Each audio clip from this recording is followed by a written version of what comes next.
Welcome back, everybody. We're going to continue with Pillars of Eternity. I've wandered into I wandered into Deerford Village. What can we expect to see in Deerford? We can see the exciting Temple of Barath. While in scenic Deerford Village, visit the Temple of Barath. The last time we saw anyone who was a Barath worshipper, we were putting our swords into them. Yep. So maybe we will save that one. We could visit Deerford Mill, which is, exciting. Agriculture, yeah! Ooh, the Dracogen Inn. Dracogen sounds like the name of a corporation from Shadowrun. Dracogen Incorporated. There's a Couriery? Couriery. What do you do at a couriery? Who's a courier? I mean, I know what a courier is, but... Couriery. Let's look it up. Couriery. Definition. The trade of a courier or leather. Courier of leather. A place where currying is done. Well, that's helpful. Thanks, dictionary. Merriam-Webster, you jerks.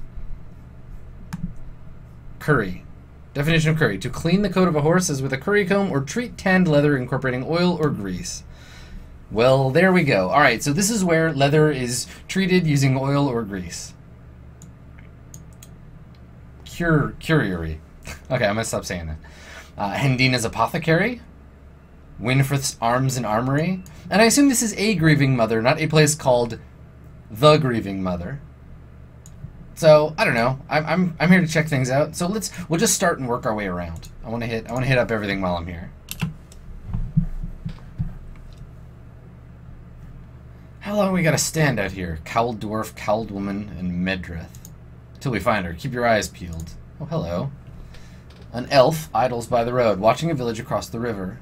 He nods as you approach, and the cowled figures standing near him fall silent. Greetings, friend. Greetings, friend.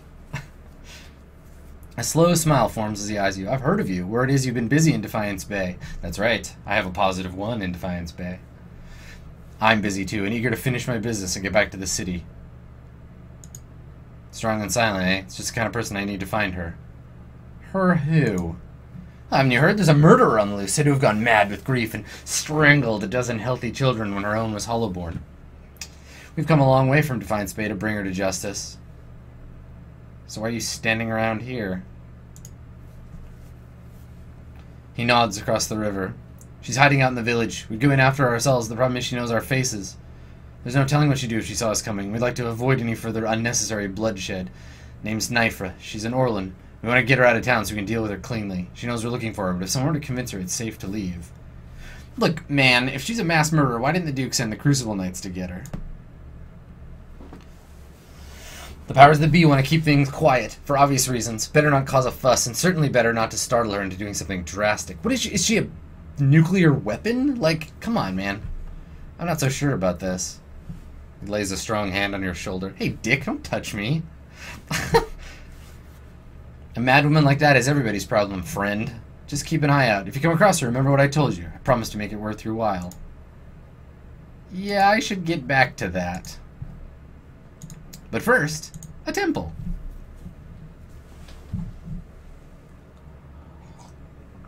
Yeah, that guy's story sounds super legit. I totally believe him. Oh, Kelby and Harbinger Beodmar.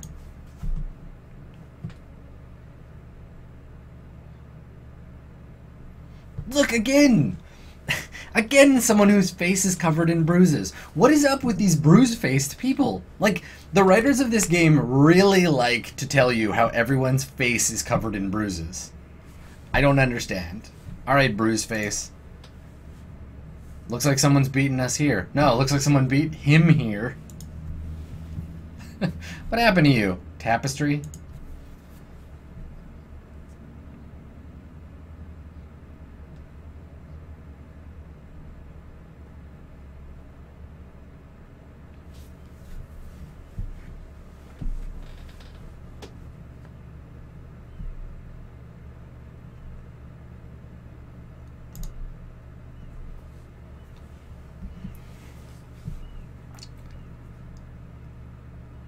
Carefully probes a patch of blue skin around his cheekbone. Ow.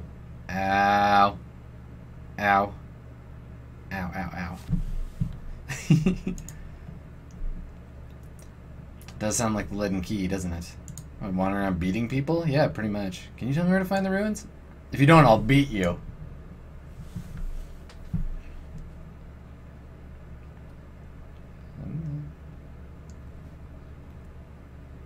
Oh, Harbinger.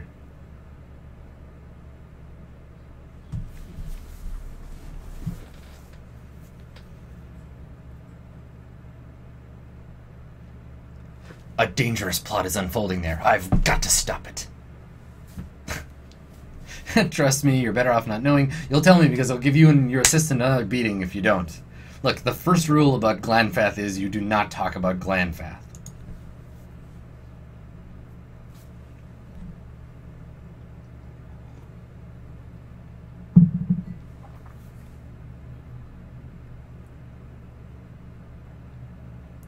Cleobon Relog. It sounds like a prescription medication.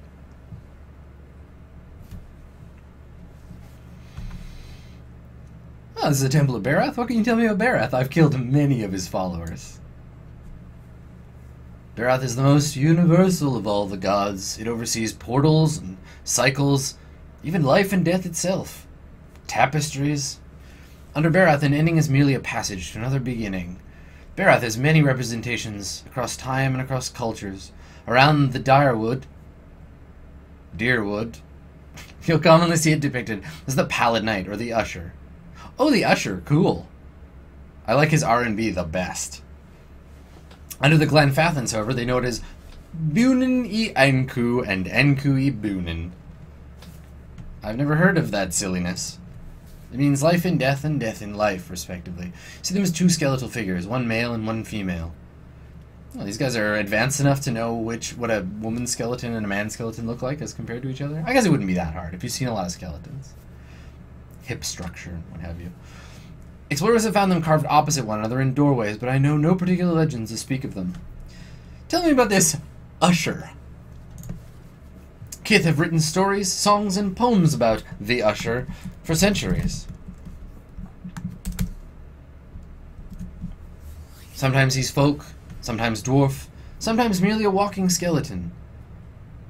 He never speaks, and he guides his way to death. And in the next life, he also creates the circumstances for the wayward to stumble into their own grave. Wow, what a jerk. Tell me about the Pallid Knight. She's one of the youngest manifestations of Barath, but a familiar one nonetheless. Stories describe her as a gaunt knight in black armor with black eyes, black hair, and milk-pale skin. She sounds like a PC. She sounds like every goth PC ever made. She demands an impossible toll from travelers who've tarried too long on her lord's road. She's really into Bauhaus and the movie The Crow. Some challenge her only to slay themselves in the process. She's the Black Knight.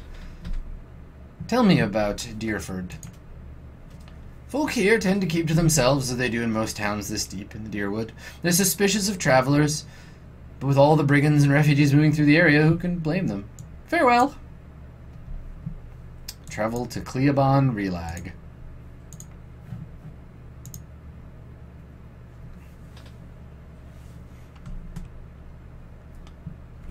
Sometimes the usher will sing to thee of the thong song.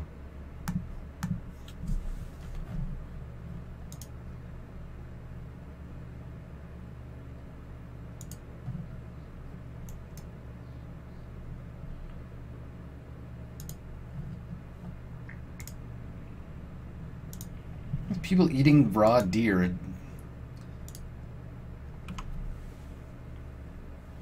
House Herond Guard. You've recently come to Deerford, I take it. Yeah, I just walked across the bridge, dude. I don't suppose you saw a young elven noblewoman. I'm stuck in this wretched place for the rest of my unit until we find her. Get out of my way. Awesome. What a jerk. Who is she? Lady Alis. She's the daughter of Lord Nestor Heron. She's gone missing. Are they the masters of Herond Hall? Perhaps you could go speak with Lord Heron to the inn. It'd be great for the assistance. And could be the villagers open up to me more than they have to us. Yes, because if there's anything villagers like, it's heavily armed strangers.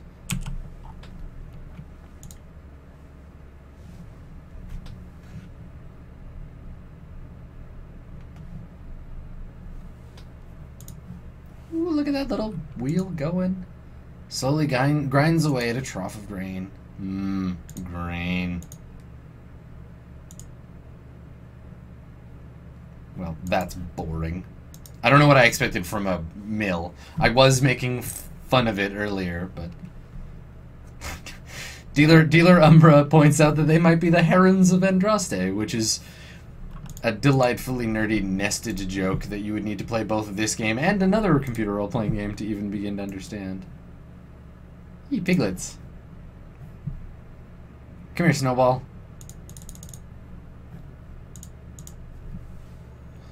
A man paces angrily in front of a wrecked animal pen, his sun-weathered face twisted with ire. He's so wrapped up in his fury he doesn't seem to notice you. Gallowayne slobbering beast, blazing bloody effigy, thrice damned salty wench in her soggy... excuse me, sir. That's probably not the best way to pray to the gods. A fat lot of good they've done me so far. Just look at this mess. My pen ruined and all but a few measly runts gone. What are you talking about?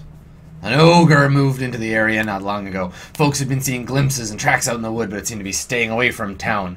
Or so we all thought. So it made off with my pigs. Now, everyone's afraid it's going to develop a taste for kith if it hasn't already. Oh, so, you know, you eat some pork. Is that what you do about everyone who eats bacon? Like, oh, somebody ate a pig. Well, it's a slippery slope before they start chewing off my arm. Your swine are long gone. No. Did you see the ogre take your pigs? Well, what else would have destroyed my pen and made off with my herd? I don't know, just about anything. At the time in this village, seeing a 10-foot monster in the forest, they're not monsters, actually. I mean, some of them are. I know it's too late to get my pigs back, but it set my mind at ease to see that thing's head shorn from its neck. In fact, you bring its ugly pate to me and I'll trade you for something less use of a farmer to me than a rowdy-looking sort like you. Okay. You know where a knifer is? Fine. It's the same as any other, I'm sure. A big, ugly son of a bitch with a nasty temper and appetite to You don't know anything about ogres. Trigil could tell you more. He claims to have seen it in the wood. You can find him in his shop right by the broken tower. It's gonna be tiny compared to the sort of beasts you see up in the living lands. Yeah. I'm a badass adventurer. See you later, pig guy. It's villagers and guards.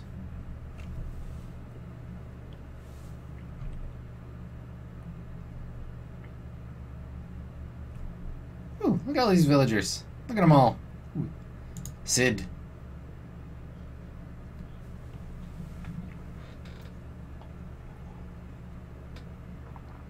A redhead stands by the fire.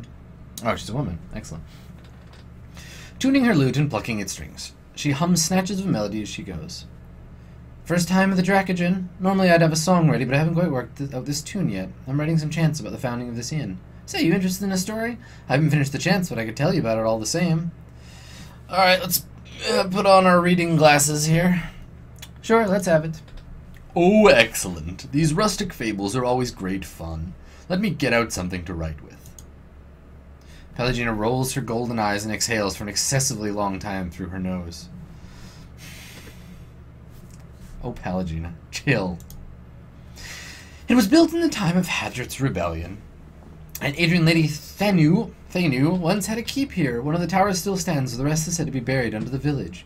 Anyway, she stuck to the side of the Empire, and a contingent of Duke Hadrit's Knights of the Crucible helped the farmers and colonists in the area turn her keep to rubble. Okay. This inn was the first building that sprang up from the ruin, built with some of the same bricks the colonists had pulled from the Lady Thenu's castle, they say. Yeah, knock over the nobles, break down their castle, use it to build your village. I'm in. Supposedly, the quarterstaff of her chief wizard even got lost in the construction, mortared into a wall or nailed under a floorboard. Well, I want to find it.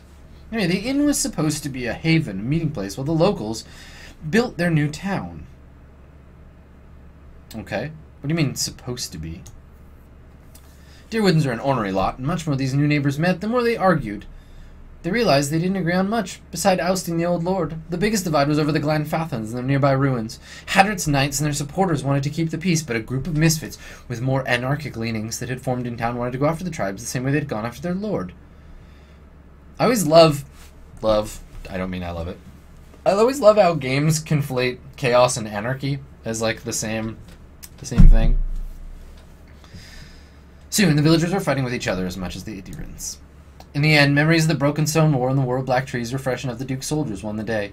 Most of the other villagers came around eventually, but some of the core troublemakers left to join the front lines of the War of Defiance. And others, I've heard, found their way into the Guided Compass, the most forward-looking of all the Glenfathan tribes. I don't know if I believe that part myself, but it makes a good story. There's a portrait of one of the chief rabble-rousers and his rival in the peacekeeping faction. Someone's ideas of the joke. Someone's idea of a joke. I don't think they were particularly amused. Okay.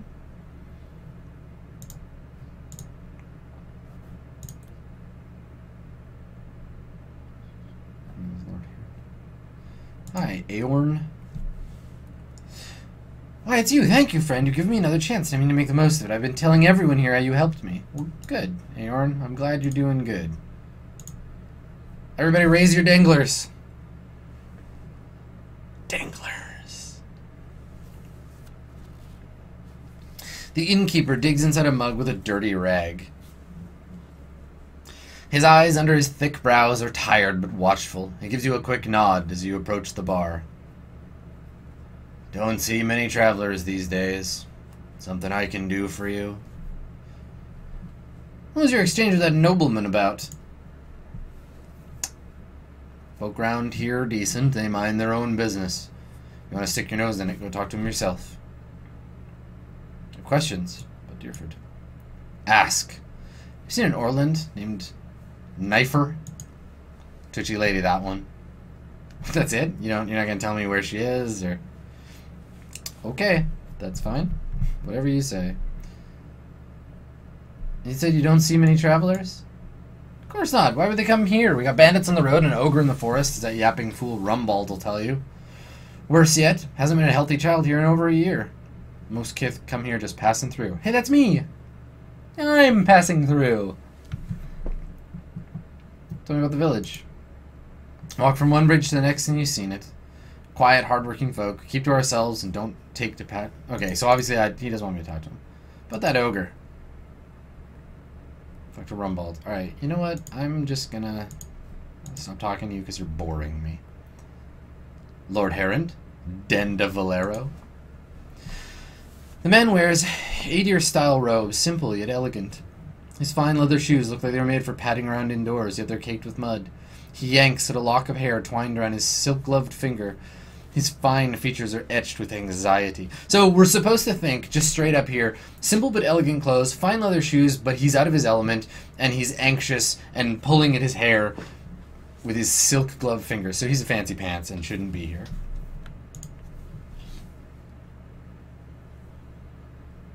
Aww.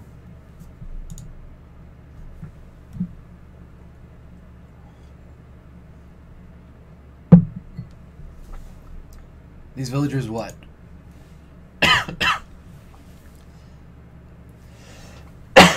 Your child is missing, I take it? Lady Elise. He tugs at the fingertips of his gloves.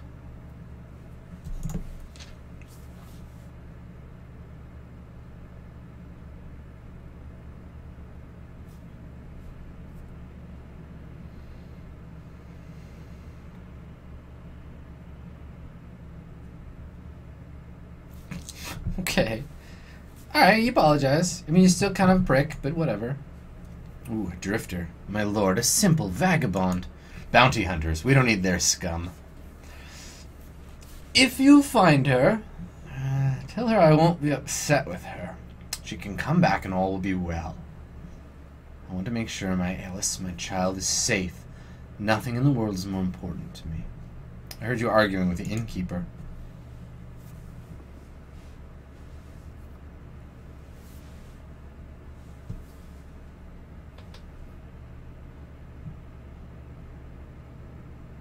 Makes sense. Your Elise has nothing to do with your board in bed. And this is why I'm hoping you can help. I should never have trusted these people around my child. I'd like to ask a few questions about your daughter. Describe her. She's a striking young woman, bears more resemblance to her mother than to me. Auburn hair and delicate, well-bred features. She must be, 28 or 29 now. Tell me about her disappearance. We'd stopped in Deerford for a few days. On our 4th evening here, I was making plans to continue our journey. Lady Elise was feeling unwell and went to bed. When I retired a couple of hours later, I found she'd vanished. None of my men had seen her go, and no one at the inn knew where she was. I wonder if she disappeared into a secret tunnel under the inn and is in a dungeon down there. None of my men had seen her go, and no one at the inn knew where she was. Since then, my people have been combing the village. We've yet to find a clue, and the locals have been no help. Why did you and Elise come to Deerford? A stop on the way to Ina's Rest. She took ill, and seemed prudent to give her time to recover. What's in Ina's Rest? Lady Elise has reached an age where it is prudent for her to marry. Given this legacy business, I can't let her fertile years slip by, nor do I want her womb to fester in the presence of so many Hollowborn. It seems there'd be more potential suitors in New Haelmar or New Yarma. You think I hadn't considered that? Arranging a suitable match is difficult. The best prospects for my child lay in Ina's Rest. So where's the rest of your family? Lady Herond, ill-suited for travel, I'm afraid.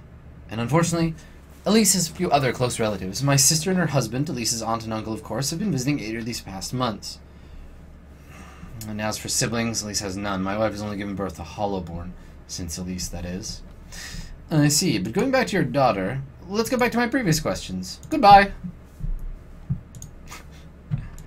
Alright. Let's search the inn, shall we?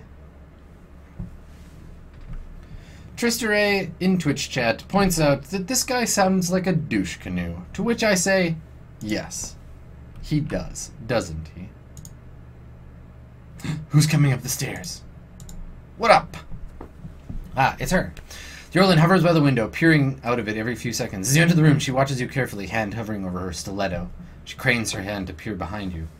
Anyone follow you? Who sent you? Someone told me you were responsible for heinous killings in Defiance Bay.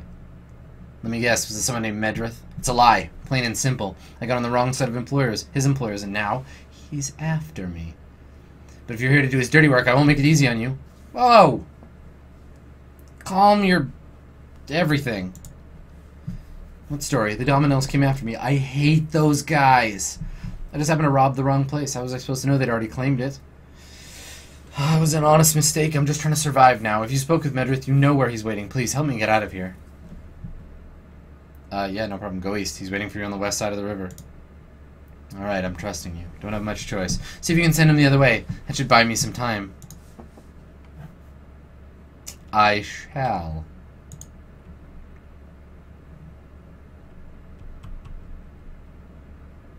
Alright, well, so I'm gonna go and direct, yeah, I'm gonna go direct the guy looking for her to directly fuck off. No, she's dead. I killed her. Don't worry, guys. I had it under control. She's toast now.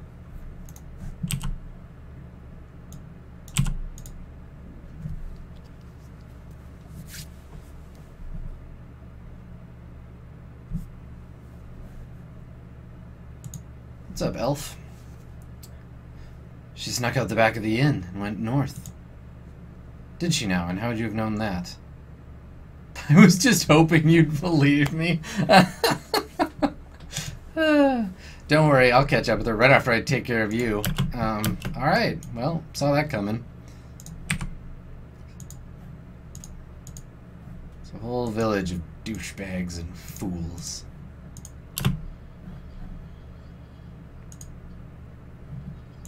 And a wild boar. Don't forget the wild boar. Sagani, you need to get out of here. You're not that kind of fighter.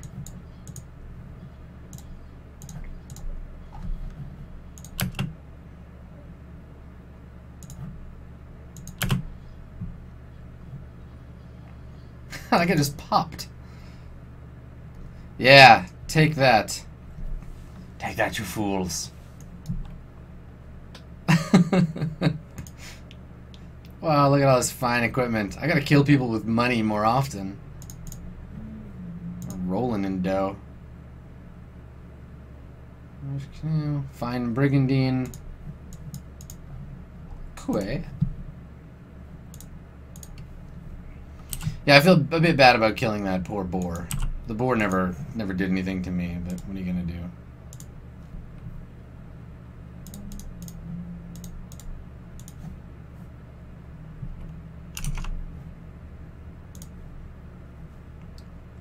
I mean, the boar was just doing its job, but, well, what are you going to do about it, right? Like, the Nuremberg defense does not apply to boars.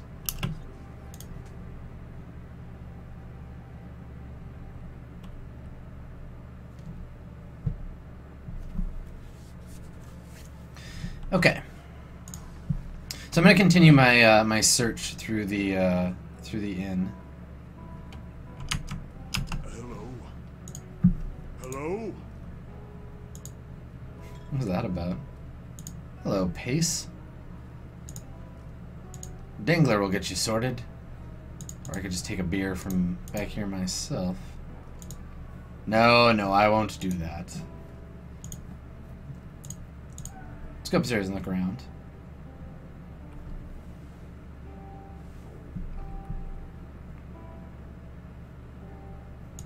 Yeah, as I was before she escaped.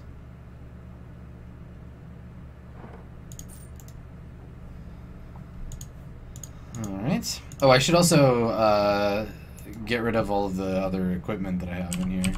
Because I'm carrying around a lot of extra gear.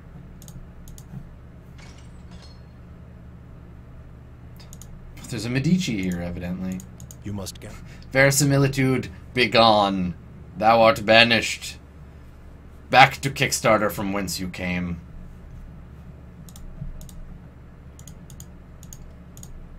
Alright, Dangler. God's keep you.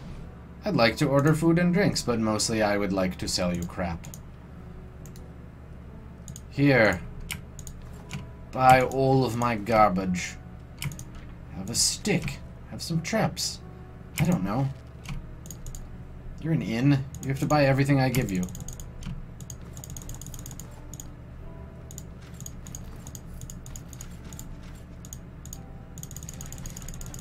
Five pages of weapons. Look at this. Look at them go. So many. So very many. My God. Where's my sell all button?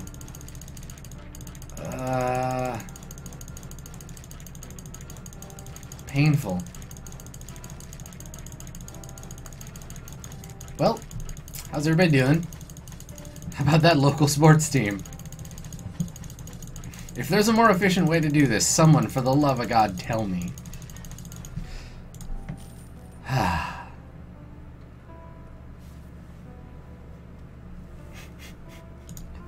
Okay.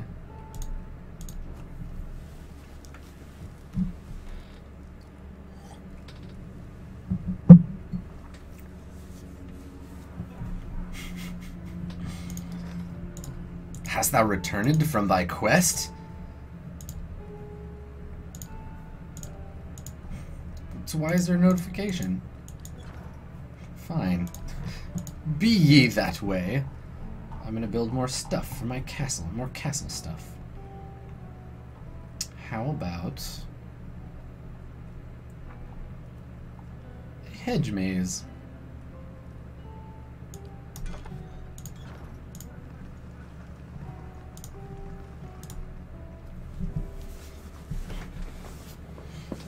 Ah, my finger.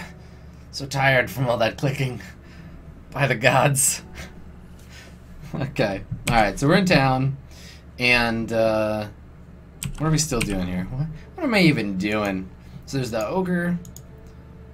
There's Lady Alice, or Elise, or whatever her name is.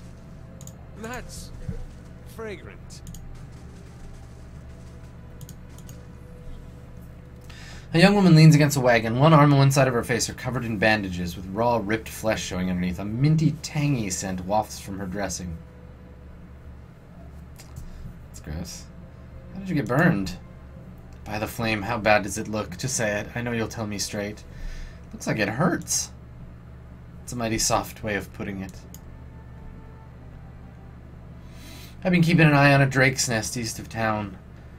The beast strayed long enough to lay a clutch and moved on. Think the Sky Mother wasn't a full-grown dragon. Okay, good, yes.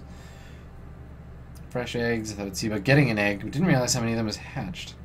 What's so special about these eggs? One of the strongest tonics known to Kith. If you leave out Carogolan, of course. Not saying anyone should take that. But dragon eggs are known to make Kith bold, purposeful. Something they'll even protect from Biowax. All I know is someone's pining after a potion made from dragon eggs. Okay.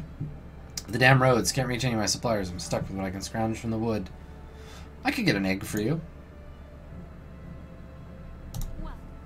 Okay, you need dragon eggs. Actually, looking for a missing nobleman.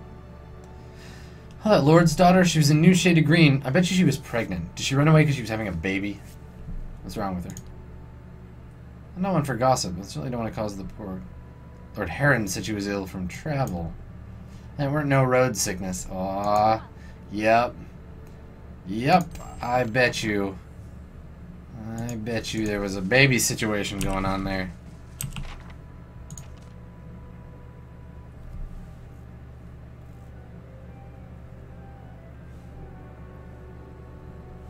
I can't find it anywhere.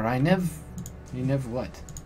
Finish your sentence. It was for you and Heron's bootlickers. Okay, man. I just wanted to talk to you. Anybody gonna talk to me? Okay. Good day to you. Here we go. A sturdy, broad-shouldered man wipes his hands on his slacks. He reeks of the same foul compound wafting from the vats, and his arms are stained with dye. Okay. What can you tell me about Alice Heron? Only your father's men have been banging down doors and stirring up trouble. Hedna said you two had met. Did she now? What else did she say? See, she saw the two of you talking. What was it about? Father's dragged her out here to get hitched to some backwoods noble. She wanted an escape. Alright, and I was happy to give it to her. Happy to give it to her, eh? We snuck across... what did I tell you? We snuck across the river a few nights ago for some private time. Come to find out we weren't exactly alone.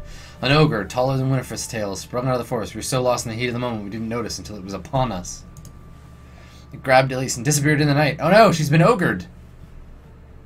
So you abandoned her, you coward? So you didn't mention this to her father? His lordship's guard had bashed enough doors. I'm not eager to have them do the same to my head. She could still be alive. I'm in no shape to go after her, but that Heron looks like he'd have coppers to spare for anyone who found her. Others around her say they've seen an ogre east of town. Took most Rumbald's pigs. Anything else you need? It's in the collapsed tower. It's collapsed. Nothing. A few hides on stretching racks. Tallow stench Dingler's always grumbling about. The rest of the keep's dust, just like the fool lady thing who tried to hold it. There's a bar to the inn who'll tell you the whole blazing story. Alright, friend.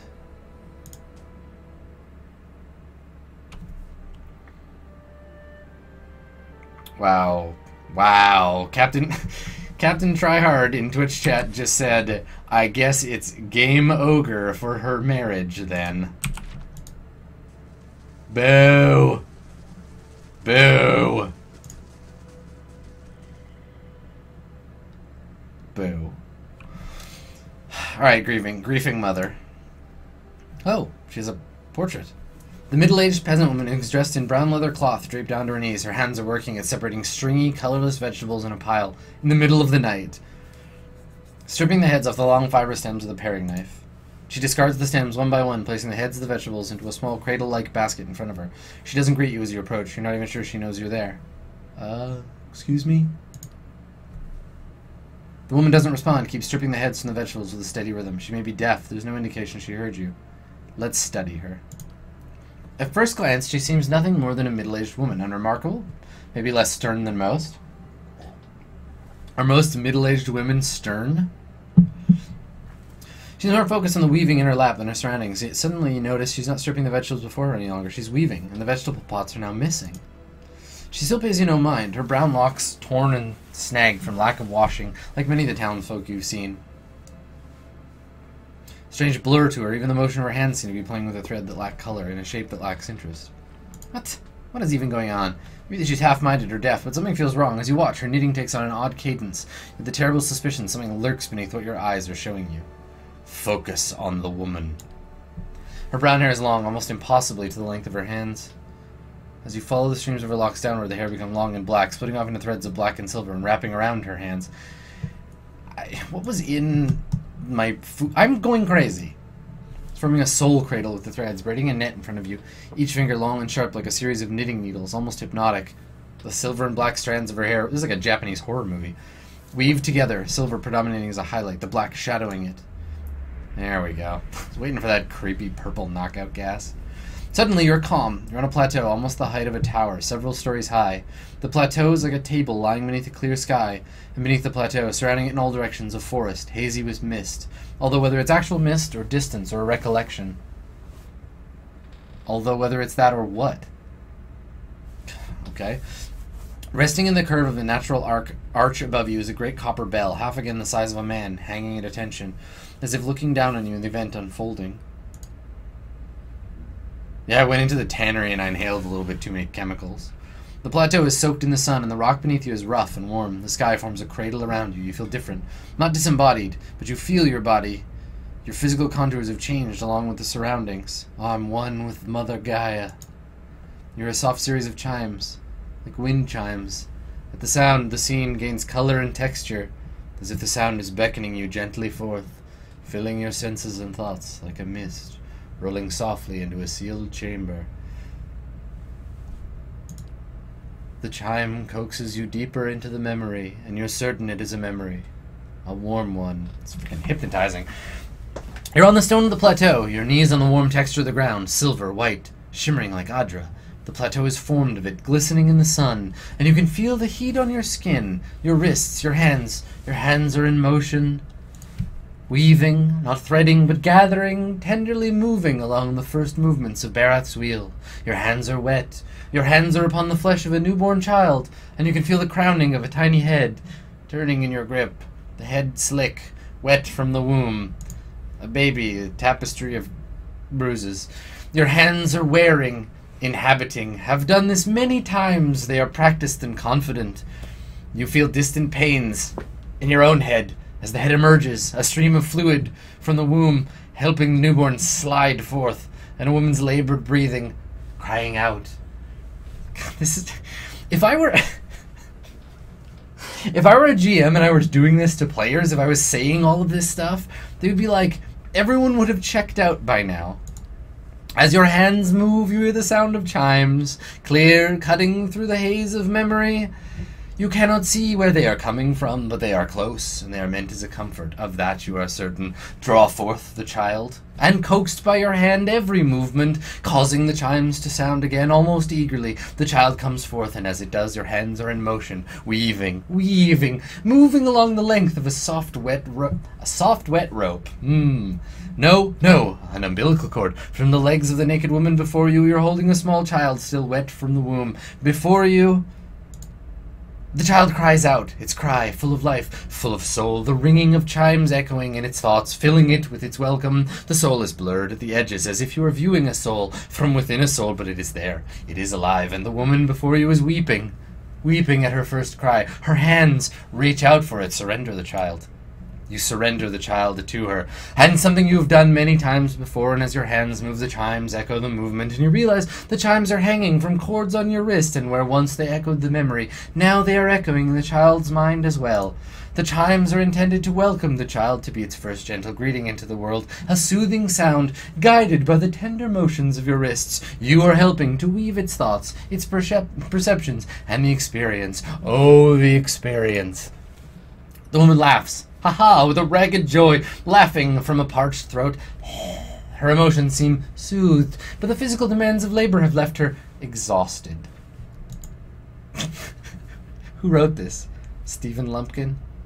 But the child is here, the child is safe, and all atop the plateau is peaceful, calm, distant, flattening out as the memory persists. Now pull back, slowly pull back, retreat from the memory. With effort, the scene bleeds of color, and your mind becomes your own again.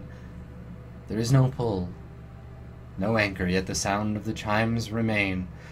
As they existed in the memory, they sound here as well. They're hanging from woven braids on the wrists of the woman before you. Even as your head is spinning from the touch of her mind, the sound of the chimes on her wrist are sharp and clear, as if coaxing you back from the real world. The woman still sits before you, but she's nothing like what you first saw. She's wearing black, shredded garments that drape from her form like streamers. Her hair is streaks of black run through with silver. Her age is almost impossible to tell. It is also black. She simply feels old, like a black crumbled watchtower. As she lifts her head to face you, you see that her hair is draped across the front of her face like a veil of blackness. What you first saw of her was a mental glamour of some sort, unconscious, and you realize that what you see is not what the world sees, and you are perhaps the first to see her true self. Still, you don't sense a threat in the realization. If anything, you feel a sense of relief from the figure. You can hear her thoughts, and she is glad at last to be seen. Who are you? I am seen, but the eyes of others do not remember. You were the first to see me as I am, the call stripped aside. Shit, girl, you are heavy metal. There is... I've got this again. Here we go. There is a light touch on your mind, a caress. And her left hand mirrors the motion of the touch, reaching up to the air between you. You hear the chime on her wrist sound. Pring. Softly. Her hand moves as if pantomiming, resting on your cheek at a distance. She has really, really bad depth perception. And she speaks softly and slowly. Memories. Cadence of wheels on a caravan track. Fever. Questions by running water. Violence in a night's campfire. Arrows in the dark. And flee. Falling rock and cracking stone. And a storm. The storm. Storm's a brewin'. Storm that brushed you. Did its screaming wake you from your mind's cradle? Your memory of it is painful. Its cry is difficult to ignore. It's like a child. Many children crying out. I encountered a Biowak, yes, and it did something to me. Show me on the doll where the Biowak touched you. Her hand withdraws shyly, the chime sounding softly again. Pring. The woman stands uncertainly, as if she's been sitting for some time. Ugh, God damn. Or is too weak to bear her own weight. You notice her cheekbones are tight. Girl, your cheekbones are tight. Her face gaunt. Yet while her stance is weak, she seems determined to stand before you. You are able to see me. It is almost a question. No, it was a question. I heard that. You suddenly realize she doesn't seem to know what you saw when you looked at her. The image on the plateau. Yet the image was so clear, so sharp, you're surprised she didn't feel you there. To see me is a rare gift. A watcher's gift. It felt like a pathway between our minds, but strange. Gentle. So many questions, thoughts, whirling like storm winds. That storm still roars through you, deep beneath your thoughts, yet muted and secret, like an underground river. You cannot tell if it is carving new channels, or eroding what keeps your true strength buried. Are you hitting on me, or I don't, The fact that you could hear it at all, survive it, is something few have ever done. Your power will grow stronger with each soul you touch, as it allowed you to reach out to mine. There is a silence, and although it seems to last for but a heartbeat, in your thoughts it stretches out between the two of you, like a pole between your minds. You blink, take a breath, then realize she wants to ask you a question. You can't form the words, as if assembling them is painful, or there simply are not enough pieces. Look, after all of that shit, you better join my party. I see your portrait. Come on, Drusilla, let's go. You feel a wave of fear, gusted with the strength of relief, although oddly her expression doesn't change. Then the fear dissipates, and you feel strength, certainty, as if the plateau from her memory lies beneath you. I am drowning in metaphors, like so much metaphor. I'm just being crushed by it. Okay. Fine. Grieving mother. She's also a cipher. Great. After all of that, welcome to the party, grieving mother. Go hang out with that halfling in my town and do your own thing. I don't need another cipher.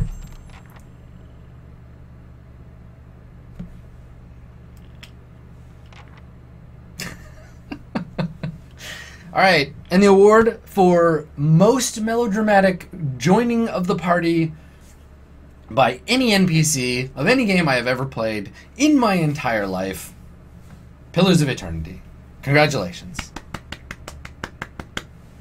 Enjoy your reward. I mean, she's cool and everything, but I don't think I need another Cypher. Not in this party. Like, she wouldn't fit. Again, Sagani's dragging me down, but she's not even, like, she's on the B list.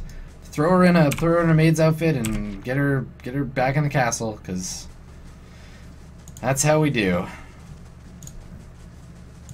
She can go eat raw deer with that other guy.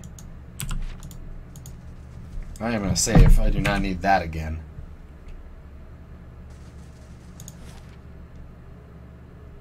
Alright, to the crossing. To find an ogre. Smash its face in.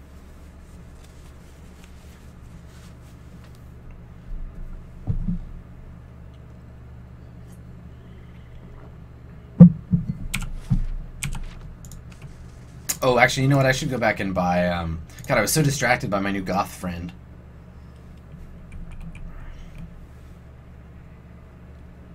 Yes, everyone in my castle has to wear a maid's outfit. That's how it goes.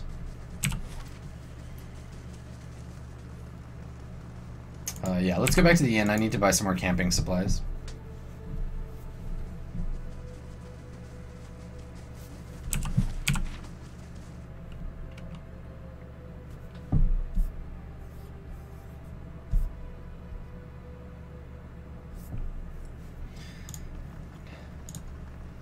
Sid doesn't want to know.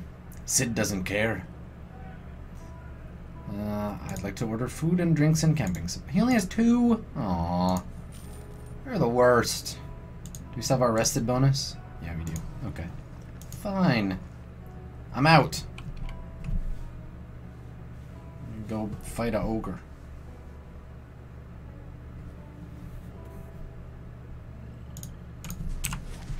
When you awake from this flavor text, you will feel well rested and alert. And when I use the word annihilation, this game's making me some sleeper agents.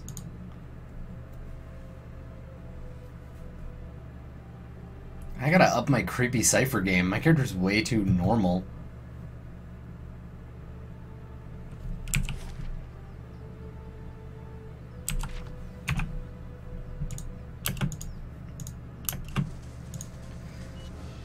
Oh, beetles. So many beetles. Poison. Following on. Poison. Be poisoned. Poison. Stop telling me about poison, I know. Poison. Poison. Everybody say poison. Anybody want to tell me about poison again? Awkwardly often triggered. Anybody poisoned? No? We all good now? Poison. Poison, everybody. Dodger. Dodson. We got Dodson here. Poison.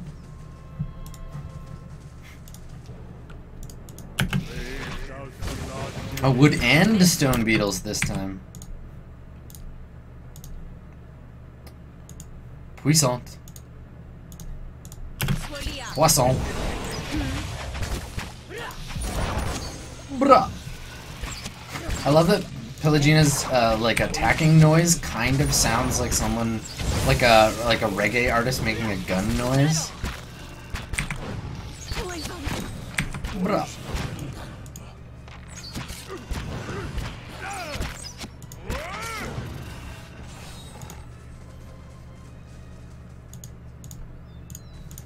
Ooh.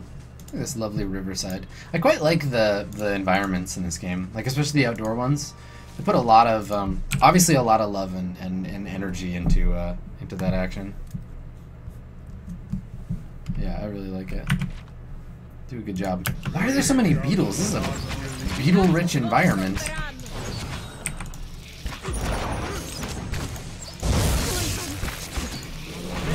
Walk up into the fight.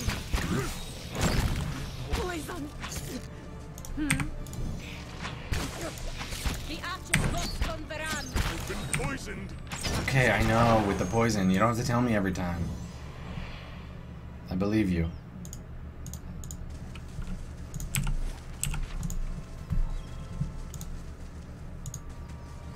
Hello, dear. So that leads up to the ruins. And look at that wind-tousled river. I guess, can I cross over here? On these logs? Yeah, I can. Okay. Poison. Poison.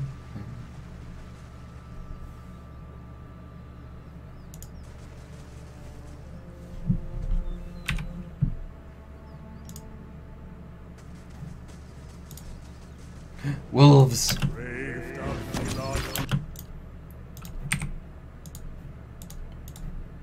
I will deal with them exactly the same way I deal with everything.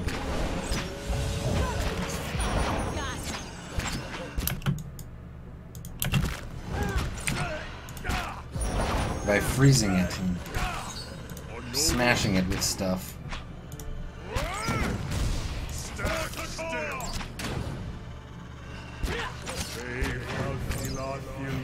I wonder if these wolves are poisonous.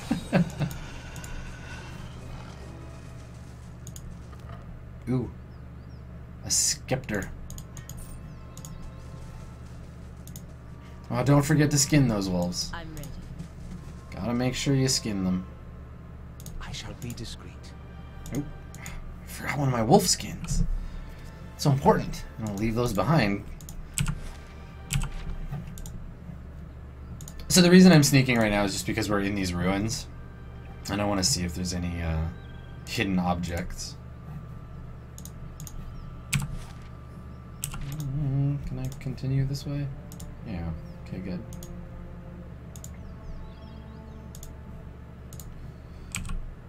That deer is lucky. He didn't get eaten by those wolves that were just around the corner. Okay, stealth mode off. Ooh, spiders! There's all kinds of... I mean, they're not insects or arachnids. There's all kinds of creepy crawlies in this area.